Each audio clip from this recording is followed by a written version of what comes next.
We had to get the fire brigade out to come and get his leg out.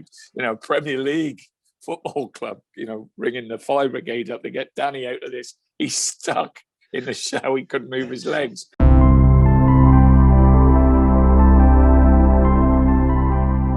Hello and welcome to the UCFB LMA Insight Series. My name is Neil. I'm from the UCFB marketing team.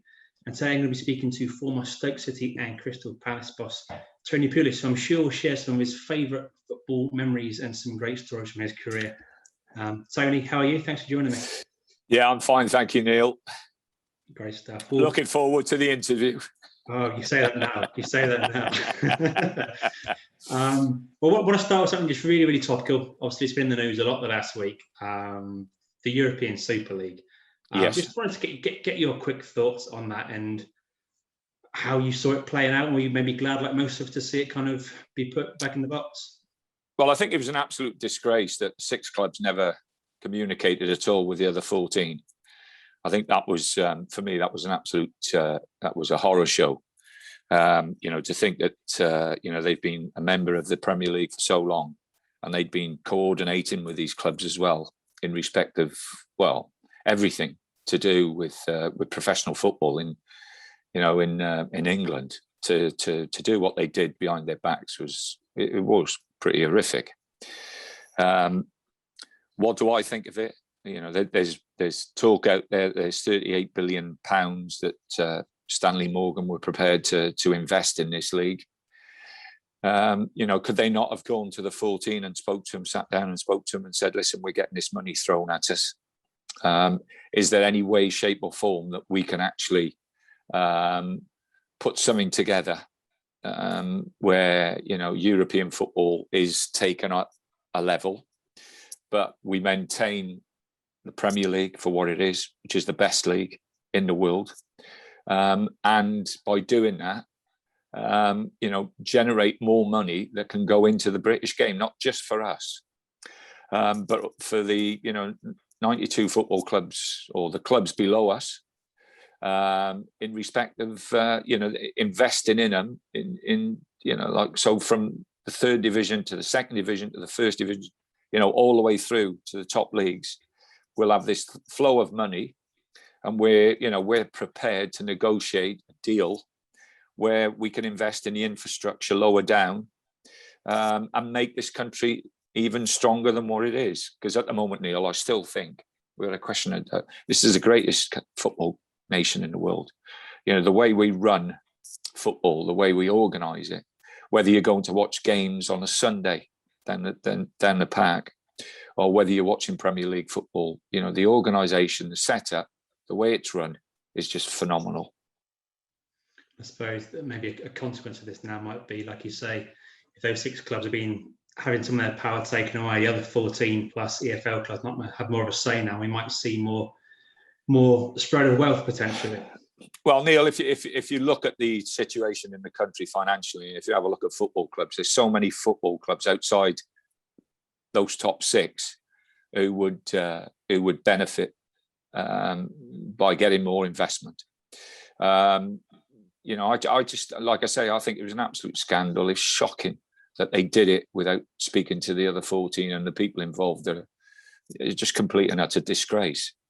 But if they could negotiate a deal where they could reform the Champions League in some way, and that more money comes into this country, but comes into this country to help the foundations right from the bottom through to the top. Even if they'd have come and said, listen, for the money we take out of the Premiership, the 14 clubs that are left, you can share that between yourselves, and we'll also give you X amount that they're prepared to give us for the lower leagues. So for development, for improving the grounds, for wiping off debt that certain clubs have got, we will be able, with this massive pot of money they've offered us, we will be able to actually help English football from top to bottom. They'd have got a much better response, Neil, than what they've got, and it's been right that the supporters have reacted in the way they've reacted, because the leaders of these 6 clubs have made a massive mistake. But we all make mistakes, Neil. The most important thing is that people have learned from them, and they move on for the betterment of football in this country. Don't stick your head in the sand and wash everything away and say, right, that's it. Like you say, if they do come back, and I'm sure, like everybody else in football, knows that if there's a pot of money that big, then they will be back in some way, shape, and form. Just make sure they're ready. That if they do come back, there's an opportunity and a chance to benefit the 14 other clubs in the Premiership, but also benefit English football from grassroots level all the way through, and especially to some of the clubs. I've been very fortunate, Neil, in my life, because I've worked in the 4th division all the way through to the Premier League. So I know what it's like at the bottom of the pile. I've not just had my cream every time I've had a cup of coffee. I've had to work really, really hard, to get where I got. And I respect, what goes on at that level, and how tough it is, and how difficult it is at times financially for the people who run those football clubs. The majority of clubs in the lower leagues are still run by local owners who put money in themselves. They don't get this extraordinary amount of money that these people at the top get. So, if they can balance it off, Neil, and balance it off where they keep the Premier League as the most competitive league in the world, because cut everything adrift from what we've just said. The Spanish, the Italians, the French, they're all jealous of the Premier League. We've got the greatest league in the world. That is the greatest league in the world. Everybody wants to be a part of the Premier League. So they'll do their damnedest if they can to try and water that down, to give them a better opportunity and a chance in their own leagues to get a bit, get level with it, or just behind it. At the moment, they're miles behind. So we've got to be careful in that respect, but also we've got to be, I think, very, very mindful that there's millions of people who play football in this country. It's not just the top 6 clubs; it's millions of people. It ain't just the 14 clubs under it or the Championship. It goes all the way down. And like I say, me personally, I think it's the greatest league and the greatest football nation in the world. And we've got to make sure we maintain it right from the bottom right through to the top. Well, you mentioned there about, obviously, you worked your way up through the leagues over the years.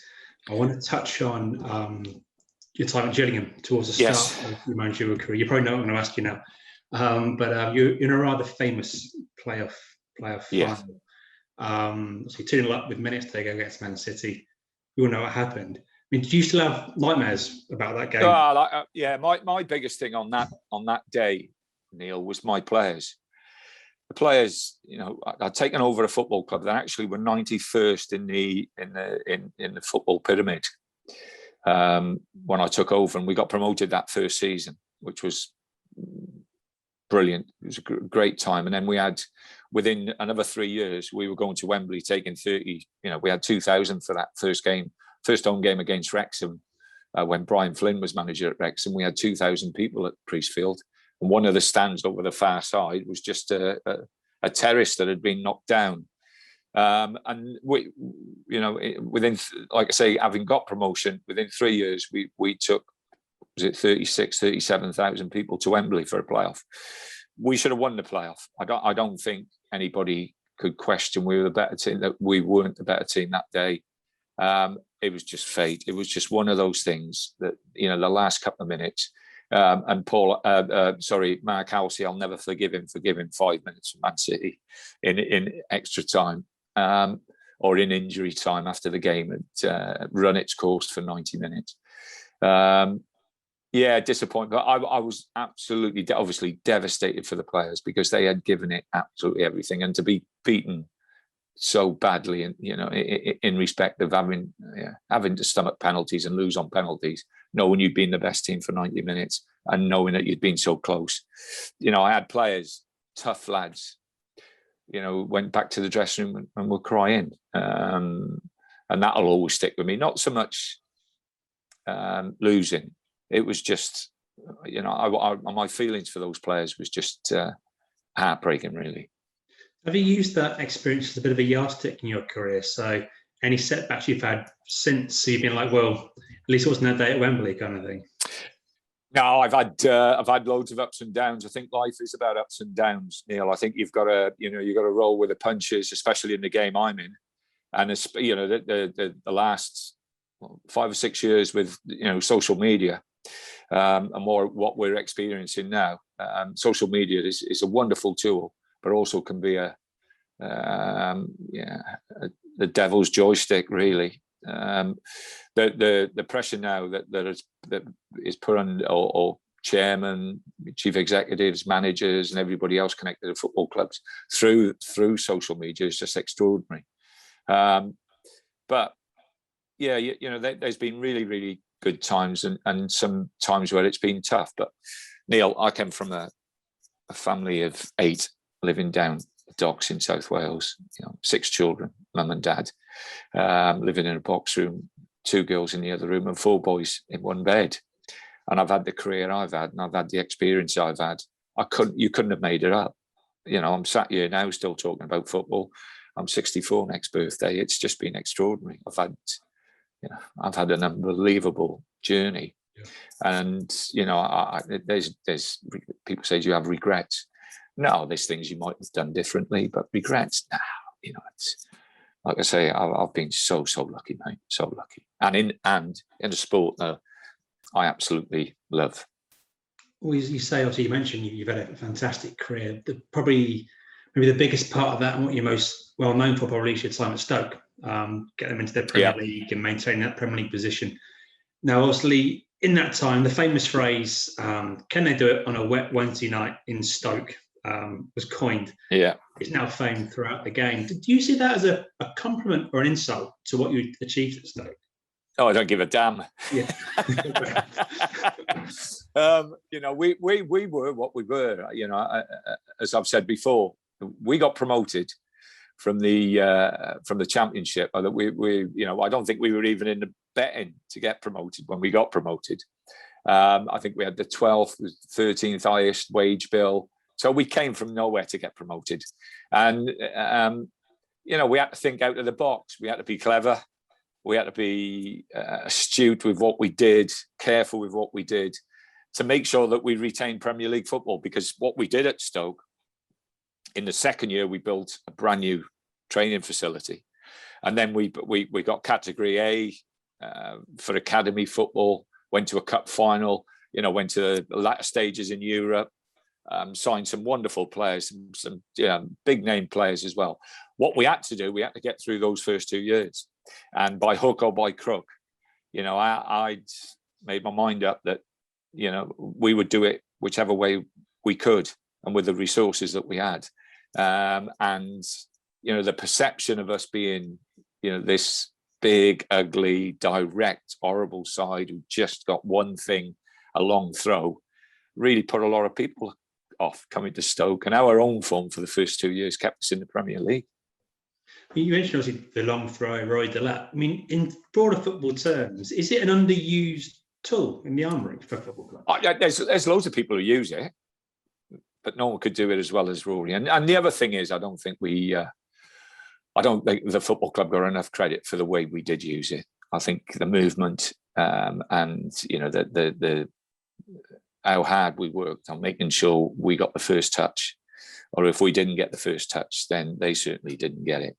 Little basic things that make it work so much better than other teams who use it. But Rory was extraordinary. It was an extraordinary situation. We were out training and the lads were having a competition and we didn't know Rory could throw it long. The lads were having a competition on who could throw the ball overhand past the far post on the training ground. And Rory picks this ball up and just throws it like a normal throw-in. It almost went out the other side of the box. And I can remember David Kemp turning to me and going, "Have you seen what Rory's just done?" And I've gone, "No." And then he's done it again. And I've walked over, I've gone, "Ro, where have you been all your life, son? This is unbelievable. This gives us an opportunity and a chance to get more set plays than what we could ever have dreamed of." And it's something that you wouldn't want to play against, and that's what we want. And that's where the story started. And he's become, it's sad really in a way, because Rory played, what was it, over 450 games, professional games. Everybody remembers him for his throwing, but it was only at the back end of his career that he did it. You know, he was playing for Southampton and Sunderland and teams like that, and never used it once. So, you know, it's, but no, great times, wonderful times. Well, in that time at Stoke as well, you took the club to their first ever FA Cup final, and I think it was only their third European jaunt, I think. Could you have ever dreamt of that initially when you started at Stoke, those kind of achievements? Listen, the wonder, you know, we just talked about people having managers going into jobs now and having a person above them to protect them from the noise that's made between the manager and the chairman or the owner. I had a wonderful relationship with Peter Coates. Peter Coates was just and still is a wonderful man.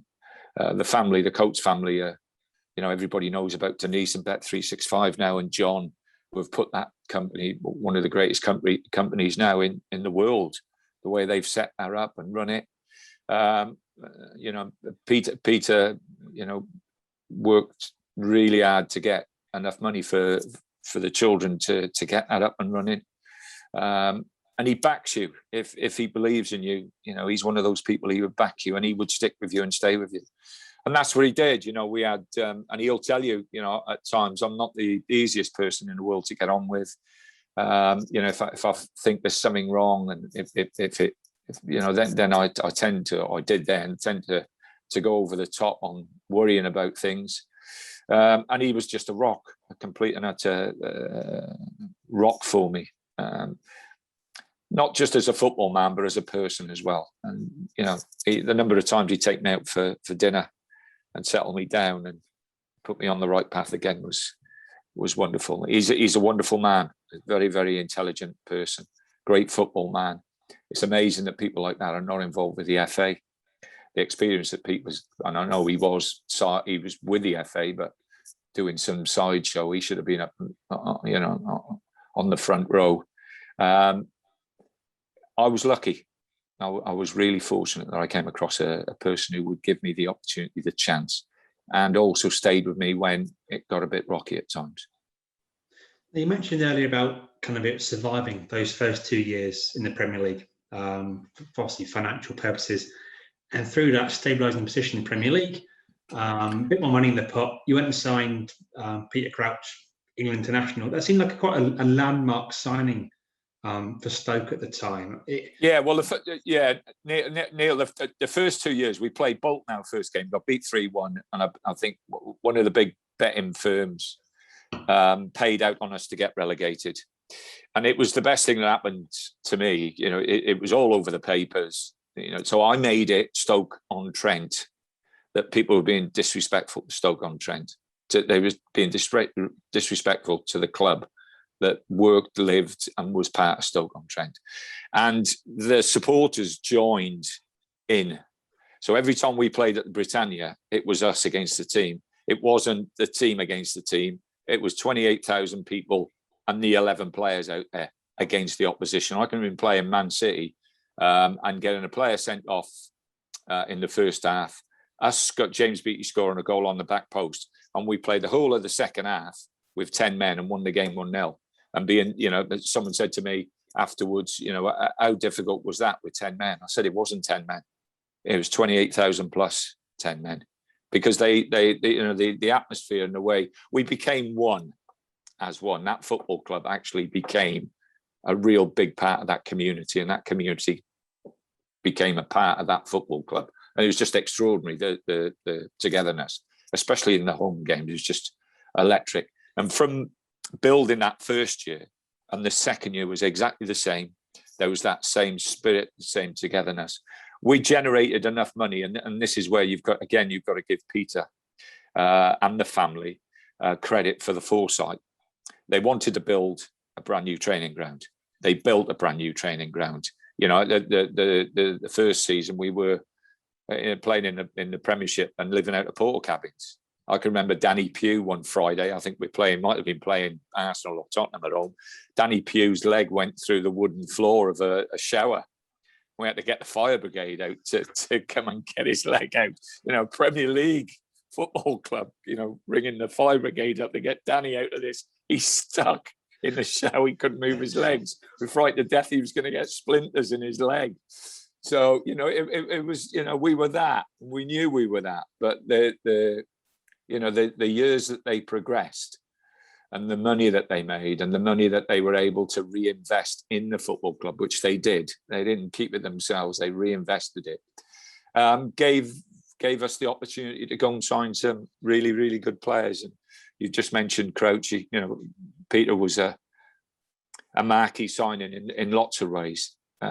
You know, he was keen to come, keen to be part of it. The great thing about Croce is that he is such a wonderful, I don't know if you've met him, Neil, but he's such a wonderful individual. There's no airs and graces about him. He's not big time one bit. He's a very down-to-earth person who loves football. You know, he'd be on the training ground before most of us, kicking the ball around. He'd train as good as anyone.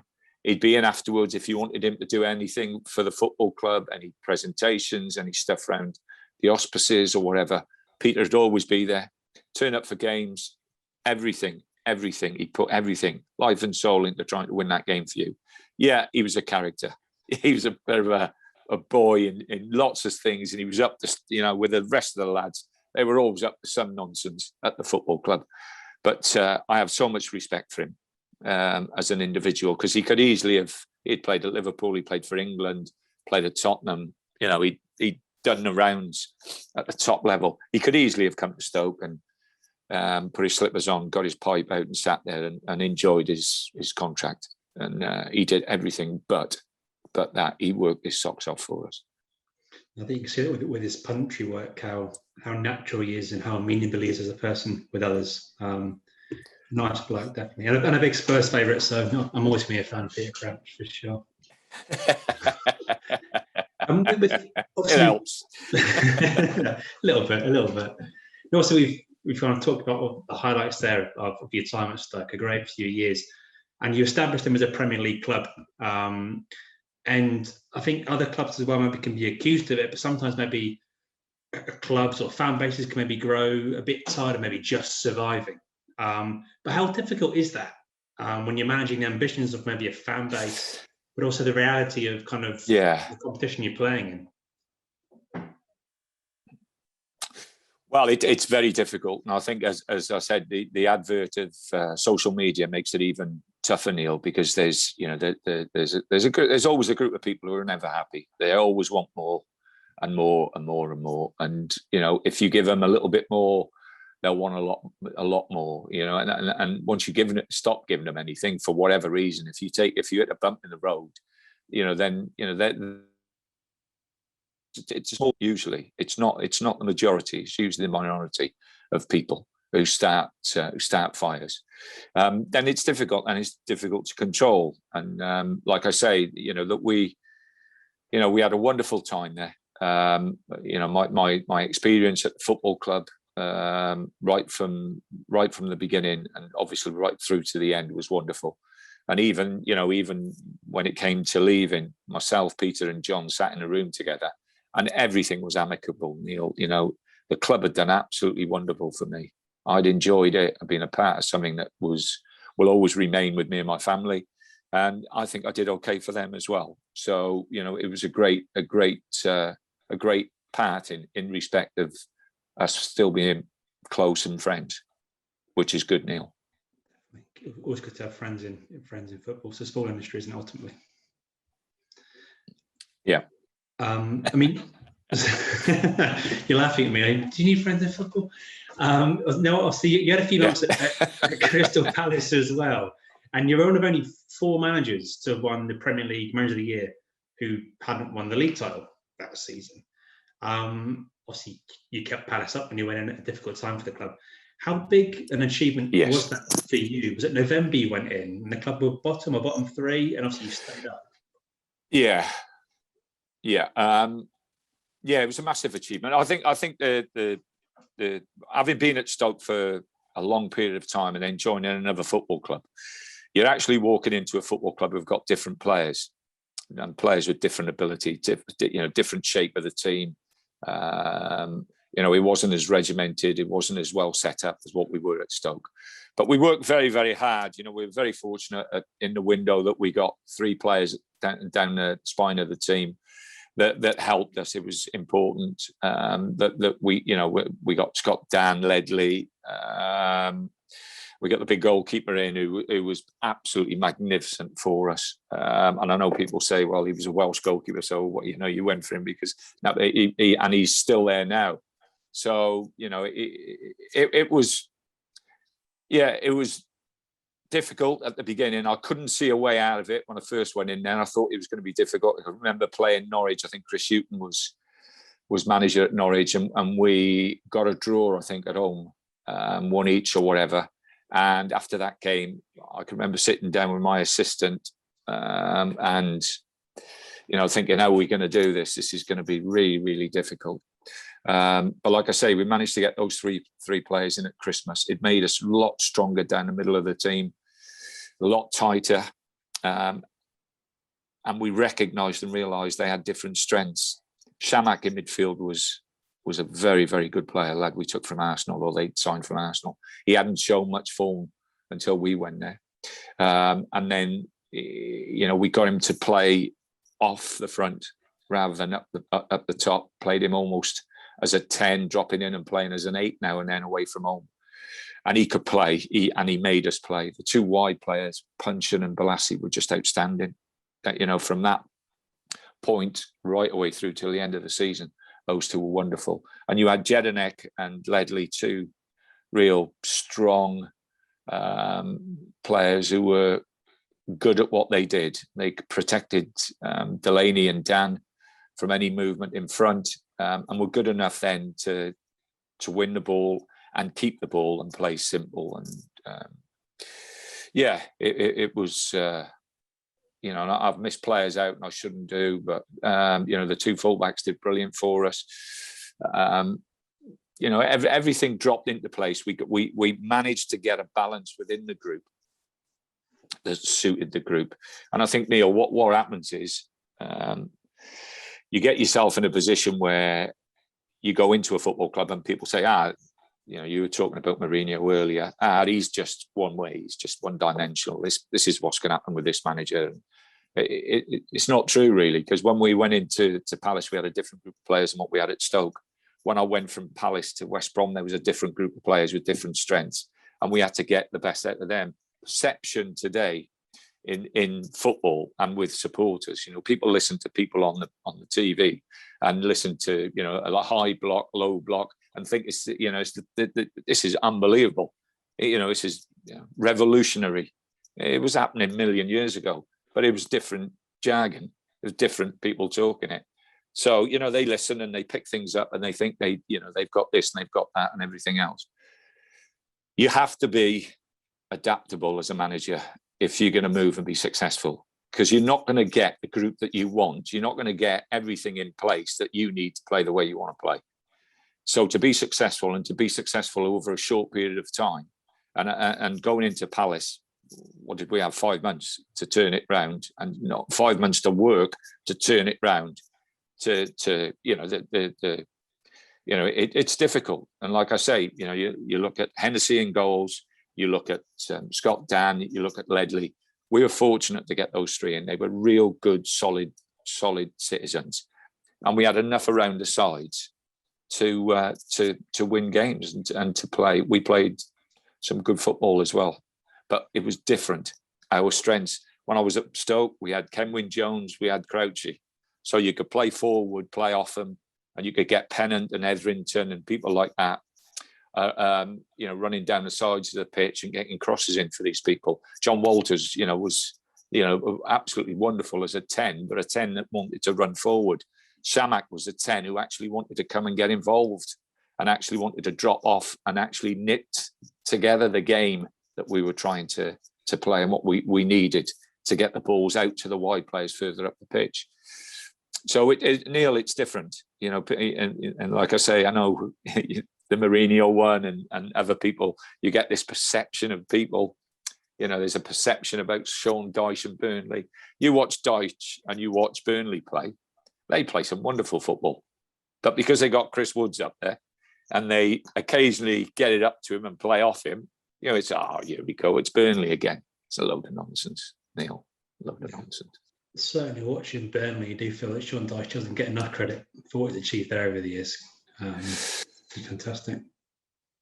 Well, he always get, when we get an opportunity to vote managers of the year, and I always pick the people who have overachieved in respect of the budgets that they're given. Pep, and I've got great respect for Pep. Pep has sat in my office and told me he's the luckiest man in the world. When he went to Barcelona, managed Barcelona, he had 7 world-class players in his team. His first team that he managed, 7 world-class, not good enough just to play at the top level in Spain, but world-class players in his team. And he said, Tone, what am I going to tell them? I'm going to tell Messi what to do when he gets the ball. How do you coach what he does? He sat there and he's just, I've got a lot of time for Pep. He's a wonderful man, wonderful coach, and the jobs he's done at all the clubs have been absolutely fantastic. But he's been given the opportunity and the chance to work and spend enormous amounts of money on getting the best players. Fingers crossed they win next week and they get through to the final. I'd love to see him win a European final. I know you might not, but I would. Well, I'm a Pochettino fan, so I'm going to have to shut up Paris for that one. But that bit probably get cut now. I've said that, but yeah, that's fine. And you're part of a very exclusive list, the LMA 1000 Club. Obviously, 1,000 professional games, really incredible achievement. What is the secret to longevity in football management? You've got to be thick-skinned. I think obviously you've got to win games and you've got to show people that you can do the job. And I think sometimes you do a job that supporters don't see through it. There's times, I went up to Middlesbrough and had 18 months with Steve Gibson, who's a wonderful man, a great friend of ours. And, sold Traore, Bamford, Forshaw, Gibson, you name it, we sold them. We had to get money in to readdress the financial issues and the balance at Middlesbrough. And that was a job that was difficult because you want to win all the time, but you take those 3 players out, and they still expect you to win the league. It's difficult. But what we did do, we readdressed that balance financially. It's given Steve the opportunity and the chance to put things back in order. And hopefully, fingers crossed, they've had a better year than what they did the previous year. And fingers crossed, next year they'll have the opportunity and the chance to push on again. It's a wonderful club. The people up there are just fabulous. Wonderful, wonderful people around the football club. And like I say, Steve's top man, mate. He's really, really, he's stuck an absolute fortune, his own money into the football club. And he deserves every success. So you do things differently for different people.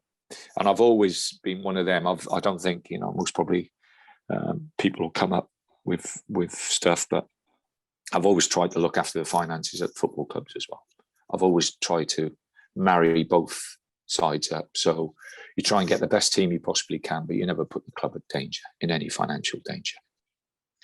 Now, Tony, I've got one more question for you, and I can't let you go without asking it. Big summer ahead. What are your hopes for Wales at the Euros? I think the big thing is, they need Ramsey, they need Bale fit, they need Joe Allen fit, they need the experienced players fit. They've got some tremendous young players coming through in that group, but they need experience. If they get the experienced players, the top experienced Premier League players in that group, then fingers crossed they'll have a good run at it again. They'll have a good, hopefully a good tournament. Whether they'll get to a semi-final again or not, Neil, I'm not sure. But we're hopeful. We're hopeful. All the best to Wales and all the best to you as well. So thank you for today. I really enjoyed that. No problems, Neil.